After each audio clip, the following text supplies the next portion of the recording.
aim to conclude the tafsir of Surat AlHadeed,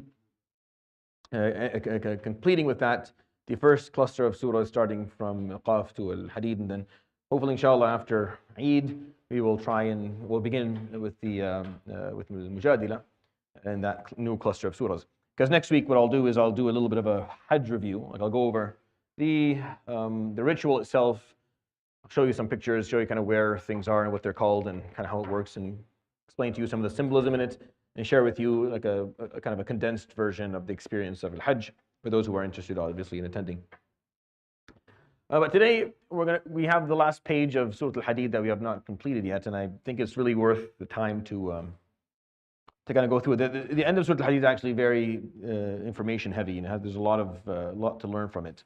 I recited for you the first two verses of the page, ayah number 25 and ayah number 26. So I'll just do a quick commentary on them, and then we'll kind of recite the verses afterwards and explain them. So at the end of this surah, that talks about achieving the balance between spirituality and materialism, the balance of the zahir and the batin, which is the everlasting, ongoing struggle that the human experience has always carried. Figure out how to kind of get that just right. And because it's important, if you look at the wording here, I think it's something worth kind of sharing with you. But he says, subhanahu wa ta'ala, as he tells the story, it's as if at the end of Surah Al-Hadith, he kind of retells the whole thing. He says, لَقَدْ أَرْسَلْنَا رُسُلَنَا بِالْبَيِّنَاتِ We have indeed sent our messengers with clarifications, with teachings and clarifications. وَأَنزَلْنَا مَعَهُمُ الْكِتَابَ وَالْمِيزَانَ لِيَقُومَ النَّاسُ بِالْقِسْطِ. And we sent with them the books, or the book, and that is referring to the teachings, the laws. وَالْمِيزَانَ. Al-mizan is the scale. But obviously no prophet brought a scale. They only brought the meaning of the symbolic meaning of the word, which is the balance. لِيَقُومَ النَّاسُ بِالْقِسْطِ. So that people may be able to achieve full justice or prosperous justice. If you follow the word mizan in the Quran, aside from the story of Shu'aib, where he says, لا تنقصوا المكيال أو لا تنقضوا المكيال والميزان, don't ruin the scale. He's actually talking about the scale of buying and selling. You find the word in the Quran only 3 times. It's talked about once in Surah Al-Shura, which again in Surah Al-Shura, that's what Surah Al-Shura does, is it tells you that your faith system, your deen, requires a reference and proper management. And Allah الذي أنزل الكتاب بالحق والميزان. And he uses the mizan there because in order for us to govern ourselves, you have to have that right balance.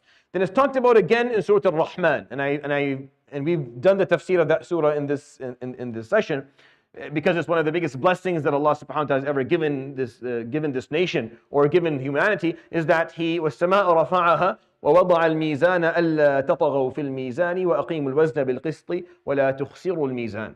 He talked about the balance that He set subhanahu wa ta'ala within the laws that He taught. And then here. So it's not a word that's used a lot in the Quran. It's only used a couple of times for a specific reason. And here it's used because within this surah, that is different from the surahs that came before it. All of them gave you options, choices that you had to make. And then this one here doesn't really give you an option. It tells you, okay, both of them are needed. You need some degree of spirituality. You need a certain degree of materialism. And if you don't put them together, you're walking crooked. You're basically not going to achieve. You're not going to get to where you're hoping to go. It's not going to work for you. So he uses the word mizan. He uses the word, you need the balance. وَأَنزَلْنَا مَعَهُمُ الْكِتَابَ وَالْمِيزَانَ. So that you may live بالقسط. القسط is where everything gets its haqq. When you think of the word haqq, which is righteousness, and qist is the manifestation of haqq. Haqq is the value. Qist is the manifestation of it. It's how it's going to be. What it materializes into in the world. It's how you practice it. Haqq is just a concept. It's an abstract idea. That's all it is. Qist and adl, this is where you're actually practicing it.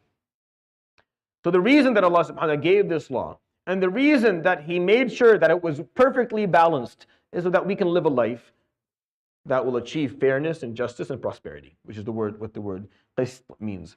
And in that ayah, he uses that phrase, وَأَنزَلْنَا الْحَدِيدَ, and we descended iron, فِيهِ بَأْسٌ شَدِيد, that has great might, it's extremely powerful. وَمَنَافِعَ لِلنَّاسِ, and there's a lot of benefit for people in it, meaning it's going to be used in warfare. It's going to be used to fight people off. It's going to spill blood, but at the same time, it's going to be used for a lot of benefit. وَلِيَعْلَمَ اللَّهُ مَنْ يَنْصُرُهُ وَرُسُلَهُ بِالْغَيْبِ. And it'll become clear based on how people use it, whether they are stand by Allah subhanahu wa ta'ala and His prophets or they don't. And bil-ghayb meaning even though they don't see Him. So in this ayah that's talking about the concept of the balance, he quotes the existence of iron. He talks about the existence of that metal that most things that the modern industrial revolution or the change that the world has seen over the last couple of centuries started with the industrialization of that mineral. He's pointing it out, subhanahu wa ta'ala, in the Quran. And it's actually a very specific, like the combination of the word mizan, which is the balance, and the existence of the word hadid, which is iron, which is the surah is named after. He's telling us something, subhanahu wa ta'ala. This deen is a perfect balance of both. And just as you're going to need your intentions, your genuine, sincere, worked on intentions, the intentions that you spend a lot of time perfecting and trying to get to the level where they have that full sincerity, you also need hadid. This deen doesn't work with this whole story is not unilateral. It's not unidimensional. You need both. You need people who understand why they're doing what they're doing, understand the value of it. In their hearts, they've achieved a level of tazkiyah where they are actually in connection with the Creator and they are worshiping Allah subhanahu wa ta'ala because He's worthy of worship. They understand that, and they're also willing to go and do the work. They're actually willing to go and make the change and build what needs to be built and defend what needs to be defended. And if the deen lacked one of those two approaches, then it wouldn't. Those who just fight for the sake of wealth, history isn't very kind to them. History has never been kind to conquerors who just come for the wealth and the materialistic and kill and rape and steal and take everything. History doesn't remember them, and if it does, it remembers them in a very very dim light for sure. And faiths or ideologies that don't have people who are willing to defend them, who don't have a pragmatic aspect or angle to them, they don't survive. They eventually lose their existence and they're not there anymore. In order for Islam to become what it became, and in order for Islam to continue to be what it is, you need both. You need Muslims who understand what it means to be Muslim, meaning within their hearts and their minds, they have a connection with Allah subhanahu wa ta'ala that is meaningful. And they know exactly where they stand in their relationship with the Almighty subhanahu wa ta'ala and their relationship with that book. And they know at the same time they're on the ground and they're doing the work. At the same time they're on the ground and they're doing the work and they're planning appropriately and they're utilizing their resources and they're making things happen. Any approach that does not fulfill this balance approach appropriately or bring in both elements is an approach that is not going to work. It's just not, and it's been tried. It's been tried a lot, and it's failed many, many times. The only one that's going to work is the one that he used, alayhi salatu wasalam, which is what this ayah is explaining to us. So he told us, وَأَنزَلْنَا الْحَدِيدَ, and I descended iron. And yes, iron can have great might and strength, but there's benefit to people in it, and you need to use it. You need to use it just like I sent you the law, the book, and the balance that you're going to. You need to have this piece as well, and that's why Islam survived. And this is not this talk is not a call out for people to go start wielding swords and making.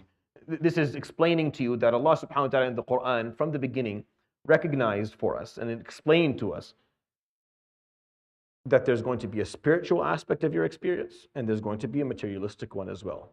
And if you fail to fulfill the needs of either, then your story will not be complete. Like you won't actually get to where you're going. And I think that's a very valuable lesson for us to learn today. I think as Muslims in the West, we actually have a better approach to this than Muslims elsewhere do. Being someone who grew up in the Middle East for the majority of my life, I think Muslims in the West have a better grasp on this concept. I don't feel the need, and I go by kind of what I observe and with conversations I have with people, I don't feel the urge or the need to spend a lot of time talking about this as much as I did when I was living in the Middle East, because of the fact that you have the polarization of this approach there, much more. You have groups that are not in any form or manner organized or have any tangible plans for the foreseen future of achieving anything. But there's a heavy aspect of spirituality. It's very strong, but there's nothing else. There's nothing else. And that doesn't work in the long run. There's something that's going to be missing. And you have the opposite. You have those who have no spirit to anything that they do. It's all mechanical. And it's all do and do. And they turn into something even more monstrous and much more difficult. And I'm saying this to my own Muslim brothers and sisters. If we don't have the ability to be self-critical and self-analytical, then there's no point of us learning anything. Like, this is not. Yeah. Some people don't like the pessimism or the extended criticism that I offer to our ummah. But I do that because I'm a part of this. I'm not criticizing from outside. This is not someone else's story. This is our story. When I criticize, I'm criticizing myself and my family and ourselves so that we can better, so that we can improve. It's one thing to stand and criticize people from outside, or to stand in a position where you're putting down or demeaning the Muslim ummah in front of others or trying to make it seem worse. That's not what we're doing here. We are, as Muslims, sitting reading the book of Allah subhanahu wa ta'ala, that this is his word. And he spoke to us through it. This is his word. This is him speaking to us subhanahu wa ta'ala, for us to actually learn what it is that he said. And then take a look if we actually practice what he told us to do or not. And if the answer is no, or there are deficits, then we take the time required to fix that and to make the changes that are needed. Or else, what's the point? What's the point? Self-praise is easy. It takes nothing. It's very popular, and people love it. You become very, very, very famous, and people will love it. You just stand there and just say good things, and it's all nice, and everything is going well, and I just say positive stuff. No. There's nothing positive for me to say right now. If we stay the way we are headed into a brick wall as an ummah. We're going to smash our face first into it. And it's going to be very painful to everyone who's a part of this ummah. This is the reality. If you see it differently, may Allah bless your eyes. I don't see it any differently. And I think that if we really care about ourselves and about this ummah and about the future, and we truly believe in Allah subhanahu wa ta'ala, then being honest about the problem, being honest of where we are, is the least we can do. It's the least we can do. It's saying that we are not in a good situation. We're not in so many fronts, in so many ways. We are not. Things are not getting better for us. Things are not going in the right direction for us. When you do that, you at least give yourself the chance, the fighting chance, no matter how small it is, to maybe change your way and get where you want to go. But if you continue to draw a blind eye to all that happens around you and say, no, it's all good, because for now it is. Because for now the sun is up and the storm has not come yet, or maybe in your lifetime it won't, and you're just lucky to get through it, then fine, that's fine. I don't think that's right. I think that we're accountable in front of Allah subhanahu wa ta'ala if we decide to think or function in that manner. And that's why we have to be self-critical. We have to be heavily self-critical. As he was, alayhi salatu wasalam, to himself. He held himself to the highest standard that ever existed. And he held the ones he loved to that same standard. He held Abu Bakr and Umar, not everybody, but he held those who were close to him to that standard. And because he did that, alayhi salatu wasalam, Islam was everywhere within a short period of time. Because these people understood what it was that they were supposed to do. If we hope to see change within our lifetime, actual change, then we have to start taking what Allah subhanahu wa ta'ala is saying seriously. To start reading it with the intention of projecting the application of these words upon ourselves. That has to be the goal. Here's what he said. Am I practicing this? Do I have that balance? Do I have the healthy balance he's talking about subhanahu wa ta'ala? Is my heart filled with khushu' and is my hands extended with wealth and to build? Am I doing both at the same time? Do I value both the essence and the appearance of every act of worship that I do? Do I understand that that's what Islam is built upon? Or again, if you're happy with the up and down prayers, that's fine. That's satisfying for you. Go ahead. May Allah grant us tawbah, wallahi, if that's what we want. Do just the quick, chicken peck thing. Yeah, we can do that. Or the opposite. Or we can sit around enjoying a deep and profound feeling of spirituality while the world burns around us and hope that somehow we don't catch fire. You can try that too. Pretty sure both approaches won't work. Pretty sure. But there is something different. It's going to take much more effort. It's going to take a lot of sacrifice. It's going to take a lot of commitment, a lot of grit. It's going to take a lot of self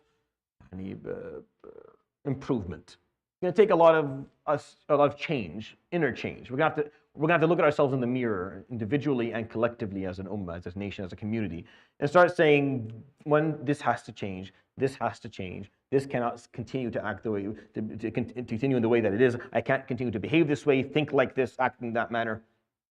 And when we start doing that, things will start to change. That's how you actually, which is what the mizan is here.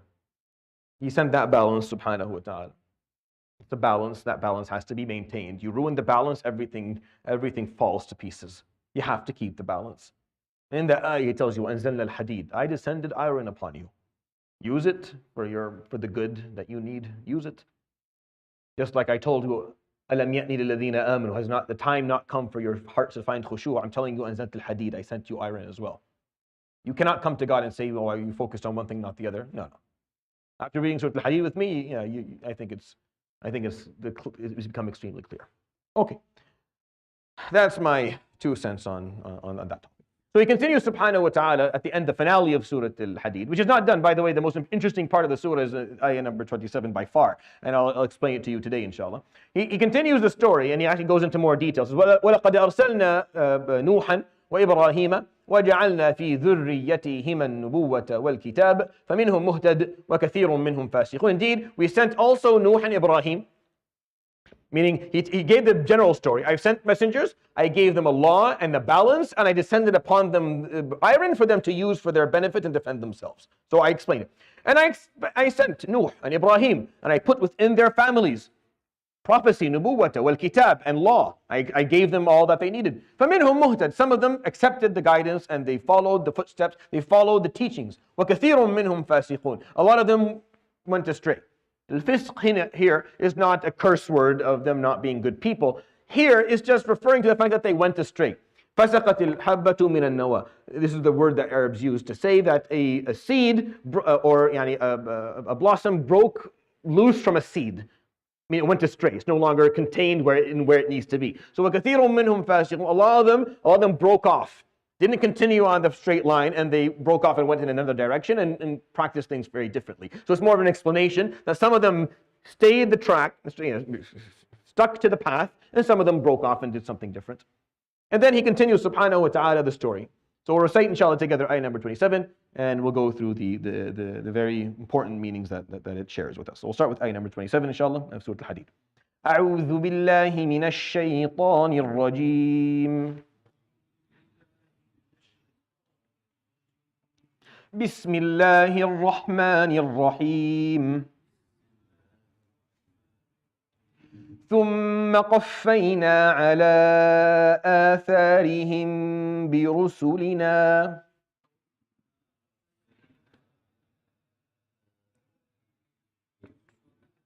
وقفينا بعيسى ابن مريم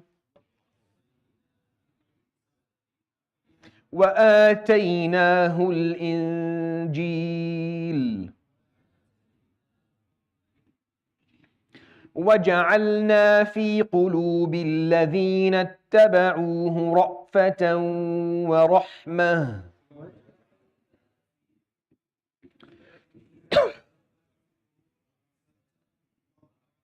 So some of the masahif you may see a small jim on top. You may see like an indicator that you can stop here. And other masahif, if you have older prints, you may not find that indicator, that jim, right? And when you see differences between masahif in terms of those indicators of whether you can stop or you can't, this is not. These don't follow the same authentic chains of narration that the Quran wordings have. They don't have that same status. These are the choices of the scholars of qira'at in terms of where they believe it's best for you to stop in the middle of an ayah, or it's taken from the scholars of tafseer in where it's appropriate to stop when you're trying to understand the meaning. And mostly mostly when they put these symbols, these indicators, they are following the idea of more recently. They're following where it's appropriate to stop in your tafsir, in your understanding of the verse, not just in terms of the linguistic harmony that is required. So here you'll find in the newer masahif. Do you have one on yours? Is it there too? Does anyone have one that doesn't? Yours doesn't? Yeah. So if you go like you have something in the 90s like a Madani print, you won't find it because this is not like the Quran is different. No, these are symbols that are taken from scholars in terms of where it's preferred to stop versus not as preferred to stop, and they differ on that. They don't all have exactly the same opinion on it, and it comes back to their way of interpreting the verses and where they think it's linguistically acceptable to actually give a pause versus not. So this is something where you can have a difference of opinion among scholars in terms of reciting, but the verses are like the words are the same. Nothing's different. It's just the symbols. Because I got asked this question once, and people were very shocked when they saw no, this is fine. Okay. وَرَهْبَانِيَّةً ابْتَدَعُوهَا. So this is a little bit of a tricky one. So وَرَهْبَانِيَّةً, that you see the tanween on the ta al-marbuta, but then because after the ta al-marbuta you have a hamza, that's a hamza wasl, so you have an alif, and on top of it is a little sad or something. It's called a hamza wasl. That means you're basically going to ignore this alif. You're gonna ignore it completely as you recite continuously. But if you start with the word, you make it a full hamza. So if you start with that word, you say ibtada'uha. You give it a full hamza with a kasra. But if you continue, you can ignore it. So it becomes warahbaniyata nib. Warahbaniyata nibtada'uha. So it's a little bit of a kind of syllable after syllable approach when you recite this word. Ma katabnaha alayhim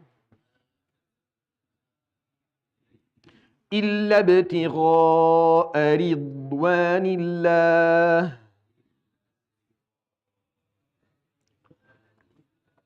فما رعوها حق رعايتها فآتينا الذين آمنوا منهم أجرهم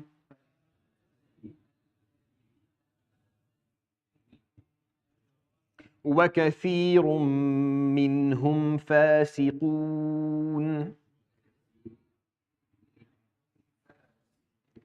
All right. قَفَّيْنَا means to send someone behind someone else. عَلَى قَفَّ, meaning in terms of following, al-qafa is your backside or your behind. So قَفَّيْنَا means someone walked in that direction. We sent someone to walk in the exact same direction right behind them. That's what قَفَّيْنَا means. So he says, subhanahu wa ta'ala, I sent, if you go back to the beginning of the page, at this kind of the end of Surat AlHadeed, what he's saying is, indeed, I sent all these prophets, and these messengers, I sent with them the book and the balance, and I descended upon them iron so that they may defend themselves and stand up for what is right. And Allah will always stand by those who stand by Him. Indeed, He is the most powerful and He is the unfathomable. And I indeed sent Nuh and Ibrahim, and I put prophecy and law within their family, and some of them accepted it and walked down that path, and some of them went astray. And then I followed up with Ibrahim and Nuh, and I sent more prophets. But I sent them with the same thing. That's what qafayna means. I didn't send new prophets with a new teaching. No. I sent them with the exact same stuff. Law will differ. The creed won't. The balance won't. No prophet came with pure spirituality and no building, no focus on rituals or appearances or understanding of defending or building a nation. No prophet came with pure one thing or pure the other. Even if we think, based on the teachings that we see from other faiths, or that this faith is just spiritual, no. Everyone was sent with the same balance by Allah subhanahu wa ta'ala. They followed in the footsteps of Nuh and Ibrahim and everyone who came before them. And then subhanahu wa ta'ala actually points out the question that happens a lot. وَقَفَّيْنَا بِعِيسَى بْنِ مَرْيَمَ. He talks about Jesus, the son of Mary. And I sent, following the exact same footsteps, as all the prophets before him walked in the same footsteps of Nuh and Ibrahim, I sent Isa, Jesus, son of Mary. وَآتَيْنَاهُ الْإِنْجِيلَ. And I gave him the gospel. I gave him the Bible, the New Testament. وَجَعَلْنَا فِي قُلُوبِ الَّذِينَ اتَّبَعُوهُ رَأْفَةً وَرَحْمَةً. And I put in the hearts of those who followed him رَأْفَة, kindness, وَرَحْمَة, compassion. They were tender and compassionate people. Those who followed him, alayhi salam, became tender and compassionate people. And that's why you have that gene there, because that's what was actually put in. But then they did something different. وَرَهْبَانِيَّةً ابْتَدَعُوهَا. And then they made up monasticism, or it's called the vow of chastity, is that what they call it? Monkery. There's different words. You've heard of this, of course, right? Al-Rahbaniyya. Al-Rahba is extreme fear. It's a spiritual state. Rahbaniyya is an elevated spiritual state. That's really what it is. Linguistically, in the Arabic language, is what it means. Rahbaniyya, istilahan, meaning in the nomenclature, is referring to a practice that some of the Christian monks or priests, male and female, took upon themselves, which was a vow of chastity, that they would not get married or have sexual relations with anyone. They would remove that from their lives. And they would dedicate themselves to nothing but rituals and worship and spirituality, etc. He says here, subhanahu wa ta'ala, in the Quran, وَرَهْبَانِيَّةً إِبْتَدَعُوهَا. Ibtada'a, meaning you made something up without being given a process that will allow you to achieve it or reach it. I mean, you didn't have the origin for it. You weren't given a continuum or a logical process that would allow you to reach it. You just made it up. You just came and kind of started it from nothing, with no one teaching you this, with no one giving you cues to begin it. It doesn't have an origin that has authenticity to it. That's what ibtada'a mean. Because ibda' is creativity. Al-badi', the creative, is Allah subhanahu wa ta'ala, is one of his names. The concept is not evil. Like the concept itself is not evil, but aspects of it are problematic for sure when we talk about law, when we talk about Allah subhanahu wa ta'ala's word and his law subhanahu wa ta'ala. It's interesting that this is the only place in the Quran where the concept of bid'ah comes in. The only place. The only other time the word is used is قُلْ مَا كُنْتُ بِدْعًا مِنَ الرُّسُلِ, where the Prophet ﷺ says, I don't, as a prophet, come with something new. That never happened before. I am walking in the same footsteps that everyone before me walked into. So I'm not some freak of nature. I'm not breaking any rule. I'm not doing something that was not done before. I'm not bid'ah. I didn't come and do something different. Actually, some of the things you're claiming are the things that have no evidence, that has never been claimed before. But I'm doing exactly what Nuh and Ibrahim and Musa and all the prophets of God came and did, and Isa alayhi salam. But of course, the issue, pointing out Sayyidina Isa ibn Maryam, because within his nation something did change, and something did happen that we should learn from. We should learn from. This surah, that's main goal is to remind us the importance of having the balance between spirituality and materialism. Obviously leaning towards the importance of having that spiritual connection with Allah subhanahu wa ta'ala, because that's what really that's the heavy focus of the surah. Really, it really focuses on that, on how to understand physical occurrences and how they should affect you psychologically and spiritually, how you respond to them in that way, and how you should have that khushu' and that closeness. It focuses very heavily on that. At the end of it, it points out something very different. It says, however, al-Rahbaniyya ibtada'uha, they made that up. Yeah, they made that piece up. That vow of chastity piece, that was made up. We didn't. مَا كَتَبْنَاهَا عَلَيْهِمْ. Right, the verse. We did not decree that upon them. No one wrote that upon them. No one commanded them to do that. مَا كَتَبْنَاهَا عَلَيْهِمْ إِلَّا بِتِغَاءَ رِضْوَانِ اللَّهِ. This istithna here, there's at least 6 different opinions on exactly how to understand it linguistically. At least 6. They all focus, are channeled in the same direction, basically. I'll give you the simplest or the most common. إِلَّا ابْتِغَاءَ رِضْوَانِ اللَّهِ, 2 of them. Except seeking the satisfaction of Allah. That's what this means. إِلَّا ابْتِغَاءَ رِضْوَانِ اللَّهِ, except for the sake of seeking the satisfaction of God. So what this is saying is that we didn't write it upon them because all that we ever wrote upon them was to seek the satisfaction of Allah. Meaning we never decreed upon them to do something that was not going to satisfy Allah, and this was not one of those things.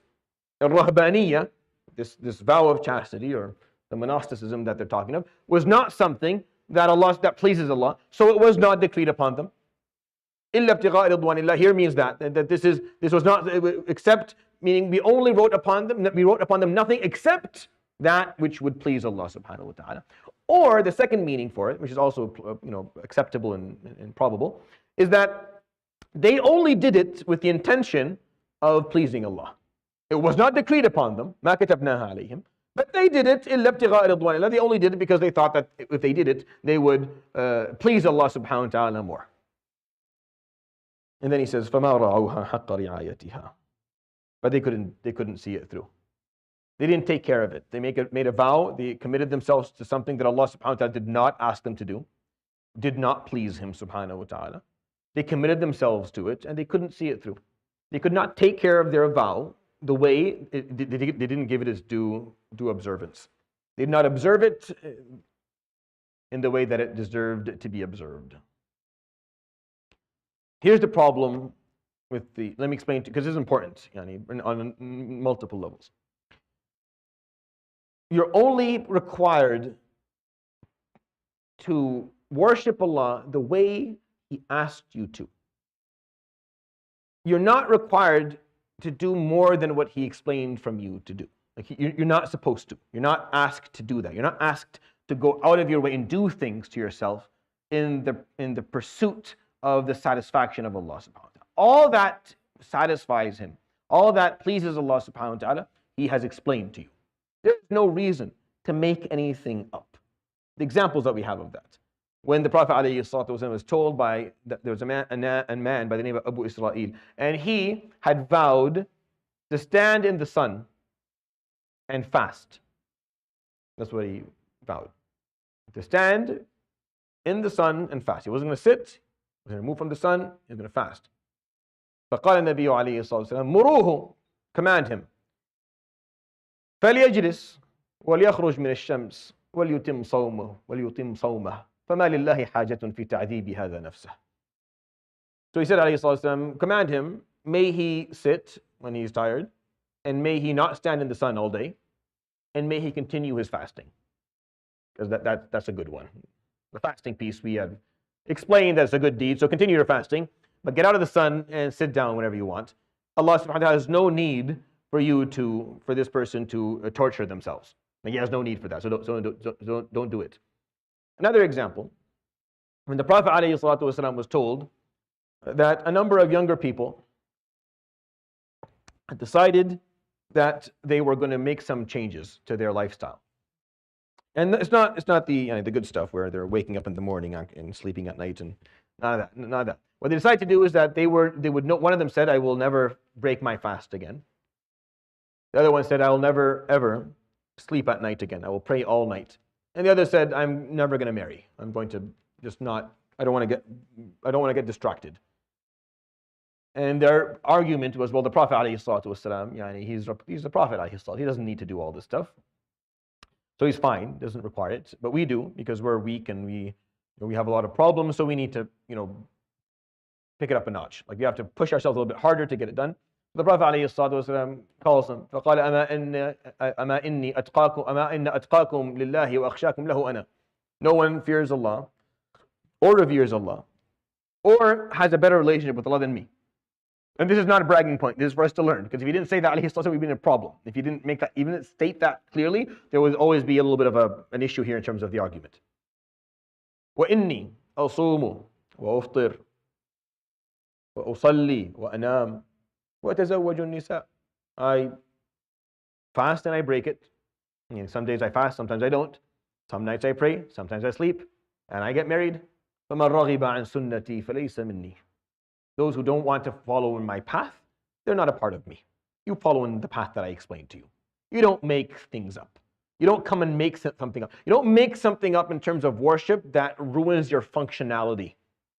When someone says, I'm going to worship God by becoming a rahib, or I'm going to do rahbaniyah, I'm going to make a vow of chastity, he doesn't want to be worshipped like that. He doesn't. If he did, he would have told you. He doesn't want to be worshipped like that. But I want to worship him like that. No one cares what you want. He doesn't want to be worshipped like that. If you don't want to get married for some other reason, don't. But don't act like this is something that you're doing for the sake of Allah, because He never asked for it, He doesn't want it. Like, He's not interested in it, subhanahu wa ta'ala. And this is the problem with the spirituality piece here. is that when we decide that we're going to draw ourselves closer to Allah subhanahu wa ta'ala, you do that within the boundaries of what he explained to us, within the boundaries of how the Prophet ﷺ lived, which is why he talked about prophets like 3 or 4 times in the verses before. Which is why he said, لَقَدْ أَرْسَلْنَا رُسُلًا in the first one. Then he said, أَرْسَلْنَا نُوحًا وإبراهيم. And then he said, قَفَّيْنَا عَلَىٰ آثَارِهِمْ بِرُسُلِنَا. He kept on talking about these messengers time and time again. You're like, why? Okay, I get it. I get it the first time. Why 2 times later? Because he's saying, like those guys, live like them, behave like them. You don't need to make something new. You don't have to make something up. Don't do that. There's no point. Because when you try to worship God aside from the way he asked you to worship him, you end up harming yourself. You end up harming others as well. And it's not appropriate, and it's not the way that Allah subhanahu wa ta'ala has asked to be worshipped. And this is a very delicate point. It's very important. Because we don't know what's best for us. We don't have that ability. We don't know what is going to be beneficial for us. When you perform rahbaniyya, you take away the piece of AlHadeed. You take away the piece of the materialism. No, you are destined to, yes, be a spiritual being that has a relationship with their spouse, a physical relationship, an intimate physical relationship with their spouse, and they have children, and they have to sit at home and play and go through all of the pains of having children. That's it. That's a part of this is a part of the deal. He is not saying, no, technically it'd be better if you didn't. No. If you decide, I think technically it would be better if I didn't, you're making that up. That's the problem with bid'ah. That's actually the problem with bid'ah. The Quranic definition of bid'ah. It was when you go ahead and you start making up ways to worship God that he did not ask for. That are going to ruin your functionality. They're going to take away from the balance. This is the Quranic definition. Now, the scholars have defined this word in at least 26 ways. 26 definitions across the board of what the word bid'ah means. And there are at least 4 different approaches to how to deal with the concept and what... I'm not interested in getting into this theological, convoluted, dragging discussion, and I rarely use the word, and I don't even see, for the most part, that this is our biggest problem as an ummah, at least today. Obviously, there are people who have made this an issue with the way that they've carried Islam, and that's understandable. But for us, I think what we need to understand from it is what Allah subhanahu wa ta'ala actually talked about. He used the word ibtada'a or bid'ah when he was pointing out the rahbaniyya. He pointed out a behavior that a group of people made up that crippled their ability to function. Think about, I don't like going after. And we sit here, we teach our deen, but we don't occupy ourselves with any demeaning or bringing down other faiths and talking about them negatively. It's not my style. I don't believe that to be the way to do it. But in this example specifically, this is an experience that happened that is worthy of for us to learn. The rahbaniyya that they brought forward, they did it to please Allah. It was a good intention up front. Good intentions don't make up for bad decisions. Huh? That's an important, just kind of remember that. Pin that somewhere in your mental dashboard. Good intentions don't make up for bad decisions, period. It doesn't matter. It doesn't matter what you wanted to do and what you hope to do. It doesn't matter. What was the outcome? Okay, that's what you have to deal with right now. Now you have to fix the outcome. No one cares if you felt, no, it doesn't matter. God will maybe care about that Yawm al-Qiyamah if you're lucky, but otherwise people don't really, it doesn't matter to them what your intention was. So be careful. So their intention was they wanted to please God. But they made a decision that they had no right to make that crippled their functionality. What did it do? What did it do to the mizan? It ruined the balance. It ruined the balance. You came to the balance of both the materialistic and the spiritual approach that you're supposed to have to your deen, and you crippled it, and you ruined it, and you said, I'm not going to marry. I will have no sexual relationships with anyone alive, all my life. Why? Who said this was a good idea? No, I want to please God that way. Did he tell you that he wanted to be pleased that way? No, then why would you do this? I don't think this is a good idea. No, it's a really good idea. This shows full commitment. Is that what it showed? Is that what it did to the Catholic Church? Is that what it did? It didn't. It didn't. They know that too. This didn't work at all. This caused so many problems for them. The Quran is saying this is not what we never asked you to do this. Why did you do it? Why? Oh, this is the amount of headache that this brought them. That SubhanAllah, this one action almost completely discredited them. SubhanAllah, this one mistake almost completely discredited them in front of their own followers. Meaning it crumbled their faith, not from outside, from the inside. It caused their own people to say, we don't want this anymore. La ilaha illallah. Wallahi, someone with a religion, even if it's corrupt, is better with nothing. We know that Ahl Kitab are better. It's better to have some Kitab. This is not something that we celebrate as Muslims. People leaving their faith. No. I don't celebrate that. That's not something I'm looking into. If they come to Islam, I don't say, but that's not what's happening. They're losing faith in faith. They're losing faith in religion altogether. That's not helpful. Not at all. But it did, because sometimes those bad decisions can cause that. When you break the balance. You broke the balance. This is not, no. No one told you. There are examples of that. There are examples of people during the Prophet ﷺ, whenever this came up, sallallahu alaihi wasallam, was always somebody who decided to worship God in some new way. There's another hadith in Imam Ahmad, he said, he's going to worship, one person said, I'll worship God by not speaking. Tell him to speak. Tell him to speak. Right? We don't need him to. Maybe not all the time, maybe hold your tongue when needed. But this person in his mind was like, no, this is a good way. Why? Anyone can tell me why this may have sounded like a good idea? Yeah, but no, there's actually, like, this person had evidence. In Surat Maryam, what does Jibreel tell Maryam to do? فَقُولِي إِنِّي نَذَرْتُ لِلرَّحْمَنِ صَوْمًا فَلَنْ أُكَلِّمَ الْيَوْمَ إِنْسِيًّا. Say that I am going to, because in her Sharia, it was an act of worship that was acceptable. You could make a vow of silence. Not in ours. Not in ours. The Prophet ﷺ did not teach that. There's no vow of silence. No. There is the teaching of speak khair or hold your tongue. There's a speaking of do not gossip. There's a speaking of don't speak about things that you don't understand. There's a teaching of make sure you speak tenderly and kindly and only righteously. But there's no vow of silence in our deen. You make that up. You open a problem. Now you open up a new problem. And there are examples of the examples that we have of the concept of bid'ah in our deen is someone making up a way of worship that cripples functionality. That ruins the balance. Those are the examples that we have. And I think sometimes, and I'll make this comment because I think it's worth making, and you can disagree with me, and that's fine. I understand. I grew up in this world, and I know that there are a lot of people who have a lot of different opinions on this topic and get very upset about it. And it's another segue for our division. I'm very careful not to be a reason for division. But here's an important thing. There's a difference between an act of worship that is made up, that has no origin and has no functionality and is actually crippling and ruining the balance, and practices or exercises that are needed for personal or spiritual development. And I think in many situations, both by those who support them and those who hate them, there's a lack of understanding of some of the exercises that were explained by scholars of early times in terms of what they do. And I learned this because I spent a lot of time in being educated by scholars of tazkiyah, especially in Damascus, where they were prominent and in abundance.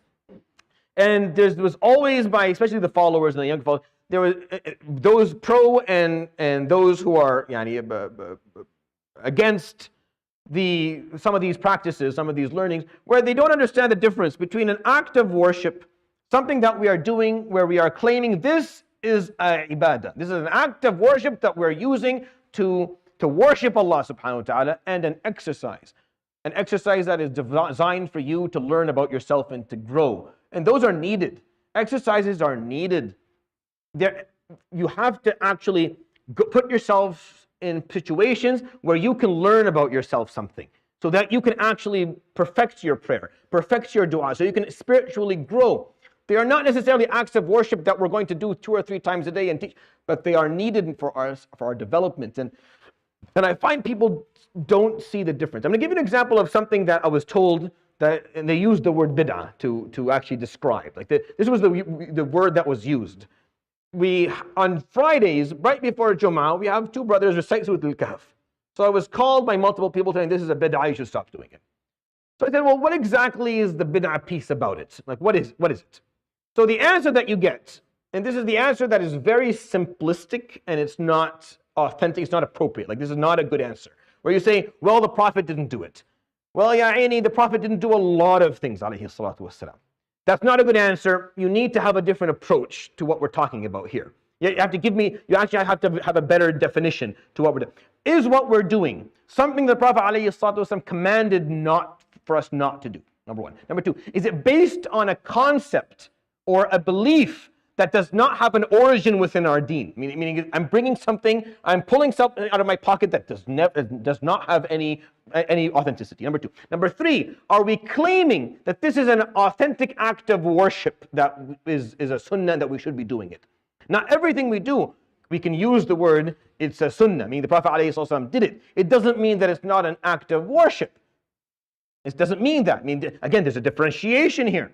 The Prophet ﷺ did a lot of things, a lot of acts of khair that he didn't do because they were not available at his time or needed. There was no necessity for them and there was no opportunity for them. So now today we do them because we draw parallels. We said he did something like this before, so we're doing something similar to it now.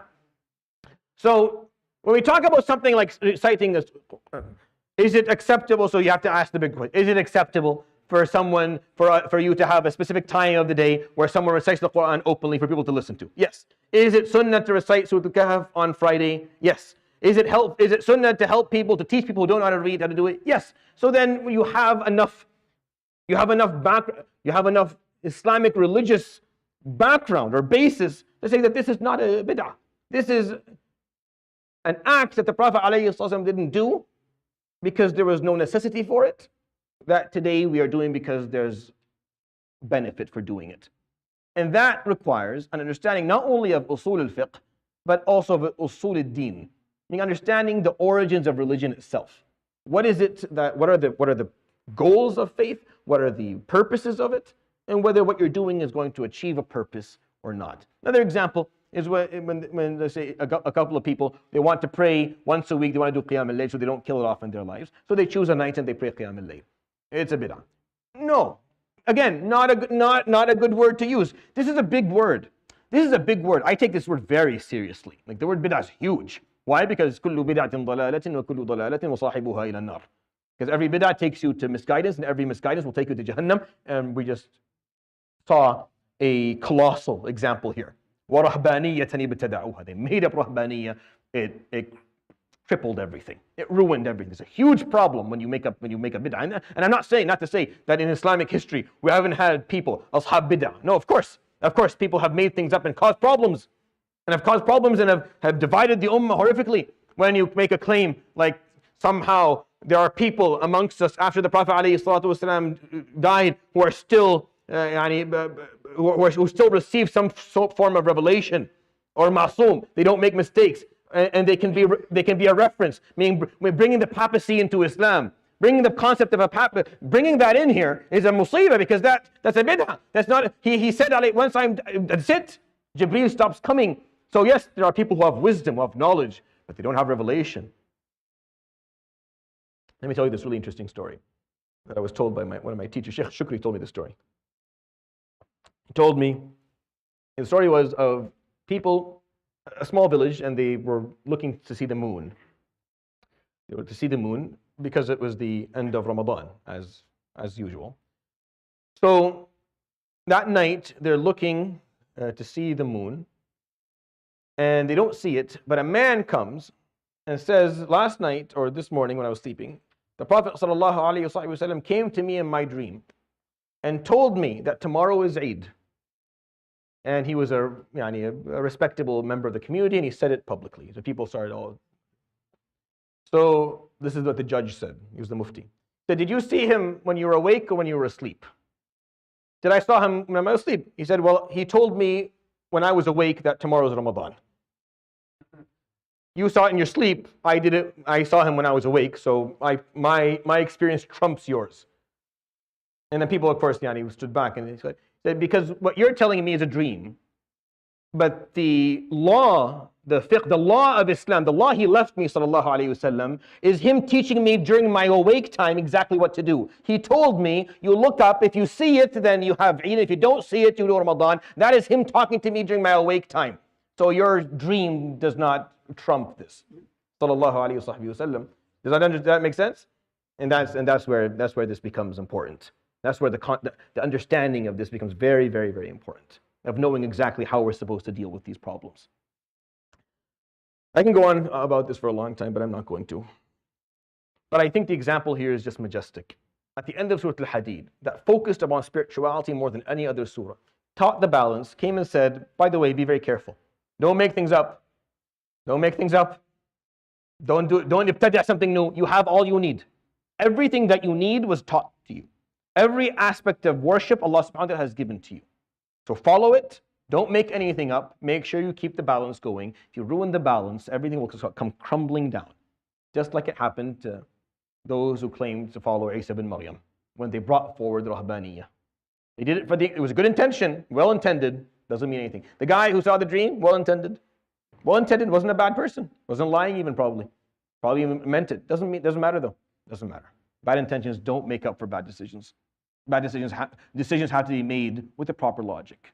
إلا ابتغاء رضوان الله فما رأوها حق رعايتها فآتينا الذين آمنوا منهم أجرهم. And we granted those who believed and did their best, their reward. But وكثير منهم فاسقون. But a lot of them went astray. Why? Because they made it too difficult for themselves.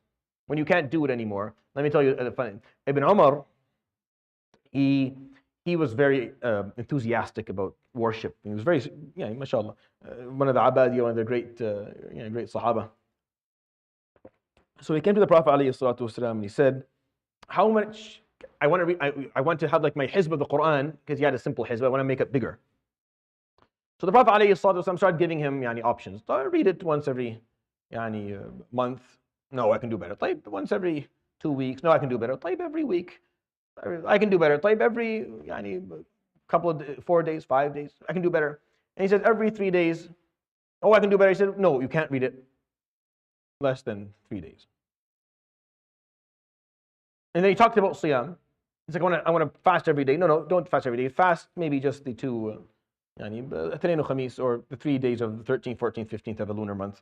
No, I can do more. Okay, then add Ithnain Khamis. I can do more. Okay, then kept on going. Then do day in, day out like Dawood, but don't do more than that.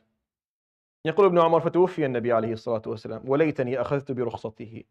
When he grew up, he said, I wish I didn't do this. I wish I just took what the offers he made up front, like the once a month and maybe three days a month. Now it's too heavy for me. I can't do it anymore. I'm getting older and it's tiring. And now if I break this habit that I have, I'll feel like I ran with the habit for the majority of my life. In the last 100 meters, it's like you're running the race, and the last 100 meters you fall, you lose. It's like you're praying and then you leak gas at the last tashahhud. You have to go repeat the whole thing. It doesn't work. You have to get to the finish line with what you're doing. You have to get to the finish line. So Ibn Umar is like, I wish I didn't. I don't know why I did this. What was I thinking? And he's like, the Prophet ﷺ tried to persuade me. No, take it easy. Don't have to do all this. But I didn't listen. I was too reckless. And I put myself in a position now I have to do things that are so hard for me to do. Islam is not about torturing yourself. Spiritual growth is not about hating yourself, or making yourself uncomfortable all the time, or putting yourself in a position where you can't enjoy life. No, you can be a spiritual being and have a healthy physical relationship with your spouse. 100%. It doesn't have to be, if I'm spiritual, I have to be only spiritual and leave all of, no. It doesn't work like that. You try and do that, it doesn't work. It doesn't work at all. Because you are made of two things. Because you're a spirit and you're a body, and both of them have to be fulfilled. You have to fulfill both sides of it so you can be healthy. If you want to be, that balance is going to be achieved in you, then you have to make sure both sides are healthy. This ayah is saying they overestimated the importance of the spiritual, like they overranked the spiritual, and they put aside the physical, the appearance piece, the apparent piece, and it didn't work for them. It didn't work because it doesn't. It doesn't. Never did. Never will. It never will. But it's okay to have an exercise. It's okay to go on an escapade for a week or so and only eat a few things to understand. It's okay. It's not an act of worship. I did this when I was younger. We went on a full week where we went and lived in a small cabin, and all we ate was basically zaytun and za'atar. That's it, right? I have never been hungrier in the entirety of my life. I was in pain. You understand? Pain. It wasn't hunger. It was physical pain. I was in pain. And for the first time in my life, I understood when they would take the rock and I understood what that meant. I was 18. It was extremely painful because my body was not used to this. It was not used to no caffeine and no sugar and no rice and no chicken and no meat and nothing. I was not used to this. You're eating, but honestly, the za'atar and zaytun has enough in them. You can survive, but it's not comfortable and it's not fun. But for a week, it told me more about myself than probably any other experience I've ever had. It just told me more about myself. It wasn't about the weight loss. It was more about the limits of the human experience. It's more about building habits. It's more about self-control. It's about a lot of other stuff you pick up, not even requiring a teacher or a scholar to sit down and teach it to you. You just go through the experience, you tough it out, and then you learn something that you'll never forget, and it'll open your eyes. These are exercises. These are not acts of worship. Calling them a bid'ah, it's not an act of worship. It's not a sunnah, it's not a fard. It's an exercise for you to learn about yourself. The Sahaba were hungry. They don't need to do this. They were hungry by nature. I mean, it would just happen. They would go on a journey, and then on the way there, their food runs out or it spills, and now they're gonna be eating. They did. They would eat the leaves of trees, as Sa'ad tells us, until what they would send out the other side looked like what a camel would send out, because all they ate. They would take a piece, the pit of a date, and suck on it for a couple of days because there's nothing else to put in their mouths. They were so hungry. So they don't need this. So when we try and perform exercises so that we can learn something about ourselves, so we can test our durability and test our reflexes and our thoughts, and that's very valuable because we're very pampered. Oh, we really totally are. We're very comfortable. Overly comfortable to the point where we don't even understand sometimes things that are talked about elsewhere. It's not comprehended because we haven't been tested. So that's what I wanted to share with you regarding وَرَهْبَانِيَّةً ابْتَدَعُوهَا. It's a very important 2 words in the Quran that summarize or put together the majority of what Surat AlHadeed is trying to talk about. Don't overdo it. Don't make things up. Stick to the balance. You'll be fine. Stick to the balance though. Just like you take care of what car you drive and what house you live in, and the way the person that you're going to marry looks like, care about what's in your heart, care about the thoughts that you carry, care about the spirit of yourself and the person you're going to be with. Care about those equally. Spend equal amounts of time setting both up. And if you do that, then the balance will be achieved. Let's recite the last 2 verses of this surah. We have another, I think, 10 minutes, and we'll wrap it up, inshallah. يَا أَيُّهَا الَّذِينَ آمَنُوا اتَّقُوا اللَّهَ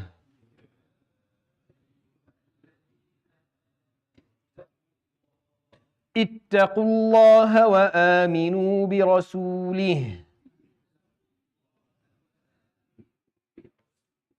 يؤتكم كفلين من رحمته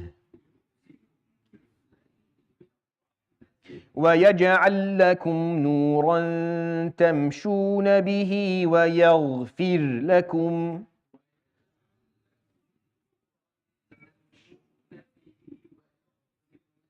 والله غفور رحيم لئلا يعلم أهل الكتاب ألا يقدرون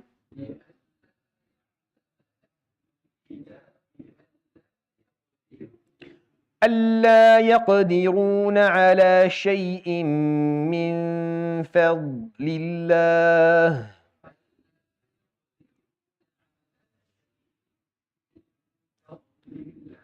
وأن الفضل بيد الله يؤتيه من يشاء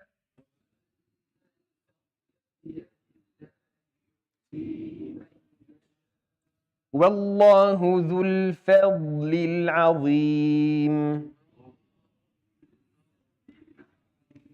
So he says subhanahu wa ta'ala at the end of Surat AlHadeed, and not only the end of Surat AlHadeed, but the end of this cluster. So this is the end of this whole group of surahs from Qaf to AlHadeed. And I said I would try to summarize them. I'm not going to be able to do it today. I'll do it inshallah next time before we start the new cluster. I'll kind of summarize what this was, what this group of surahs talked about inshallah for you. But at the end of it, this whole group of surahs that were just one option after the other. Are you a person of righteousness and Jannah? or a person of falsehood, which leads to nar. You make up the decision early in Surah Qaf. If you decide that you're a person that cares about righteousness, that you stand for, you continue reciting. If not, then there's no point of, okay, fine, then you don't need this. And if you decide that, then are you a person, you choose purposefulness or living aimlessly in Surah Al-Dhariyat? Do you choose to live by guidance or misguidance in Surah Al-Tur? Do you make your decisions on knowledge and certainty, or do you make it on assumptions and whims in Surah Al-Najm? And then how do you deal with bounties? And Qamar al-Rahman, are you someone who understands that if you don't show gratitude, they're taken away and you're punished? And you understand that if you show gratitude, that they are times many folds and that Allah subhanahu wa ta'ala grant barakah in it for you? What type of person do you want to be Yawm al-Qiyamah? Muqarrabeen or Ashab al-Yamin or Ashab al-Shimal? You make a choice. Surah Al-Hadid is not making a choice. Surah Al-Hadid was telling you need to balance them together. You need both. So at the end of it, he says, "O those who believe, ittaqullah." Show mindfulness of Allah subhanahu wa ta'ala. وَآمِنُوا بِرَسُولِهِ, and believe in his Prophet. I mean, follow what the Prophet is teaching you. يُؤْتِكُمْ كِفْلَيْن. He will give you 2 shares of his compassion. 2 shares. For each option that you left, and for the balance you were able to achieve with the 2 options that you put together in Surah Al-Hadid. You're going to get 2. Isn't it interesting that he said kiflayn? What other meaning for this is there? What other meaning for kiflayni, for 2 aspects of mercy, is there in this ayah, aside from what I'm explaining to you? There's nothing. Because there's really no context aside from what we talked about. I'll give you 2 shares of my compassion. Why 2? Why not 3 or 4? Why not make it witr, make them 3? Because subhanahu wa ta'ala, throughout this whole cluster, was giving you 2 options, and you have to choose the right one. And then you'll get an extra bounty for the one that you didn't choose. And in Surah Al-Hadid, because you're going to actually balance 2 aspects of your life that are quite difficult, or they seem like they're opposites, even though they're not. They seem like they're opposite. Everything's like. But if you're able to balance them, then you'll be given the 2 shares of his mercy, subhanahu wa ta'ala. يُؤْتِكُمْ كِفْلَيْنِ مِنْ رَحْمَتِهِ. Not only that, وَيَجْعَلْ لَكُمْ نُورًا تَمْشُونَ بِهِ. And then if you do it right, and you achieve that balance, and you make the right choices, you will also be granted a light that you will walk within this life. This takes you back. Doesn't this take you back to ayah number 12 and 13? In ayah number 12 and 13, where he says, subhanahu wa ta'ala, يوم ترى المؤمنين, right? والمؤمنات يسعى نورهم بين أيديهم وبأيمانهم. Remember that example that we talked about in the day of judgment? That the believers will come with their light, and the hypocrites will try and use that light, and then they'll be denied, and then they'll be told, قِيلَ ارْجِعُوا وَرَاءَكُمْ, go back to the life you were in, فَالْتَمِسُوا نُورًا, and look there for your light. That was the light that you need the light today, but you have to look for it back in life. This light that you see in akhirah, it's brought with them from dunya. If you fail to pick it up now in dunya, you end up without it yawm al-qiyamah, and there's nothing will replace it. This light has to be brought with you from dunya. So he's telling you, subhanahu wa ta'ala, balance this well. Balance this well. Follow him, sallallahu alaihi wasallam, well. I'll give you 2 shares of my compassion, because it's fair. Because you were given 2 options each time, and because you have to balance 2 things. So it's fair to give you 2 shares of my mercy. And I'll grant you the light. So you'll come Yawm al-Qiyamah and you have the light. وَيَجْعَلْ لَكُمْ نُورًا تَمْشُونَ بِهِ. The beauty of Surah Al-Hadid is all connected. And that's how the Quran actually works, by the way. All the surahs are, the beginning and the end, everything is interconnected. You just have to be able to connect those dots as you go along. وَيَجْعَلْ لَكُمْ نُورًا تَمْشُونَ بِهِ. You'll walk with light in this dunya, and then you'll walk with light there too. In this dunya, the light is going to be spiritual. You're not going to have a flashlight forehead in dunya. You will walk with a light that is spiritual in nature. It's an inner light. It's something that you feel, that you comprehend, that allows you to function, that gives you meaning and purpose.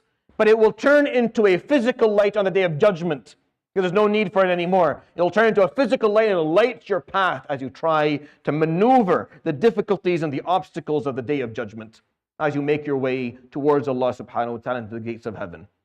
وَيَجْعَلْ لَكُمْ نُورًا تَمْشُونَ بِهِ. You'll walk with that light. And one more thing. وَيَغْفِرْ لَكُمْ. And you'll be forgiven. He'll forgive you too. Because this whole journey is filled with difficulties. These options that you were given in each of these surahs that we recited, you're not going to make the right choice every time. You're going to make some mistakes. We all are. We all are going to be in moments where we don't make the right choice that Surat Al-Qamar told us. When it tells you, وَلَقَدْ يَسَّرْنَا الْقُرْآنَ لِلذِّكْرِ فَهَلْ مِن مُدَّكِرٍ. Will someone actually use that reminder appropriately? The Quran is made easy. Sometimes we won't make that right decision. Sometimes, وَمَا خَلَقْتُ الْجِنَّ وَالْإِنسَ إِلَّا لِيَعْبُدُونَ, and He explains to us that we have purpose. Sometimes we will spend a year in our lives where we're completely aimless. We're living with no purpose whatsoever. We don't understand exactly why we're here, where we're going. We're just floating around, hoping for things to work out for us. We'll make mistakes. For sure. For sure we'll make mistakes. And sometimes we won't balance it out well. Sometimes this balance of spirituality and materialism won't be done well. Sometimes you'll walk crooked for a while. Your prayers will be merely mechanical. They're just movements with no essence to them. Sometimes you will fail to fulfill your role. You may be performing your adhkar, but you're not really doing anything. You're not offering anything. You're not moving. You're not pushing this wheel forward. And there's no benefit to the community from anything that you're doing. Sometimes you won't do it well. It's fine. Part of being a human being. So He tells you, subhanahu wa ta'ala, just look, learn what I've been teaching. Show some mindfulness. Follow His footsteps, alayhi salatu wasalam. And I'll give you the 2 shares of compassion that you require. I will provide you with the light that you need to make it through this dunya and then on the Day of Judgment. And I will forgive you for all the shortcomings that will come from you. Wallahu ghafurur rahim. And Allah subhanahu wa ta'ala is the most forgiving and the most merciful. لِأَلَّا يَعْلَمَ أَهْلُ الْكِتَابِ أَلَّا يَقْدِرُونَ عَلَى شَيْءٍ مِّن فَضْلِ اللَّهِ. لِأَلَّا here is actually to emphasize, not the opposite. So it's like لا أقسم بيوم القيامة or لا أقسم بهذا البلد أو كلا إذا دكت الأرض. These denials that exist at the beginning of verses are emphasis of it being the truth. And the Arab, this linguistically, again, this all comes from, you have to understand the Arabic language and how it works. Sometimes the Arabs will, to emphasize something, they'll use the outright opposite. They'll just use the outright opposite just to emphasize the point, to make it, just to kind of shake you for a second. To say, oh, that makes no sense. And you're like, oh, no, I understand now. You mean like 100% that's what it is. Because sometimes if you just go normally, it's kind of, it becomes monotonic and rhythmic and you forget what it's talking about. He's saying, لِأَلَّا يَعْلَمَ أَهْلُ الْكِتَابِ, so that the people of the book will not know. Will not know. Oh, you mean will 100% know. Will become very clear to them, the people of the book. The people of the book who came before us. No? You were just talking about them a second ago. Those who decided to make things up. Those who decided on both sides, not just the followers of Isa bin Maryam, the followers of any other prophet, who took a faith and that was perfectly fine, that has full kamal, had perfection to it, and just added things. Here, we'll try this too. Maybe we add this to it. And you add it to the mix and see what happens. You don't add anything because it's not your place. We don't dictate how He wants to be worshipped. He just tells us and we just follow. But for them to know with certainty, أَلَّا يَقْدِرُونَ عَلَى شَيْءٍ مِّن فَضْلِ اللَّهِ, that they do not have control over the bounty of God. Meaning you don't get to say what Allah subhanahu wa ta'ala wants or what He doesn't want, or what He will reward for or what He won't reward for. You don't get to say that. That's not my position or yours or anyone's. Allah subhanahu wa ta'ala will be worshipped the way He wants to be worshipped, and we will worship Him the way He asks, or else He will not accept it. Doesn't matter how well intended it was, doesn't matter how difficult it was and how much agony you put yourself through, it doesn't matter. Because He didn't ask for it, so you're not going to be rewarded for it. أَلَّا يَقْدِرُونَ عَلَى شَيْءٍ مِّن فَضْلِ اللَّهِ وَأَنَّ الْفَضْلَ بِيَدِ اللَّهِ, and all bounty is in the hands of Allah. So if you want it, then you listen to what's being explained and you keep the balance and you follow the path. Wallahu dhul fadli al-azim. And indeed Allah subhanahu wa ta'ala is the one who owns all bounty.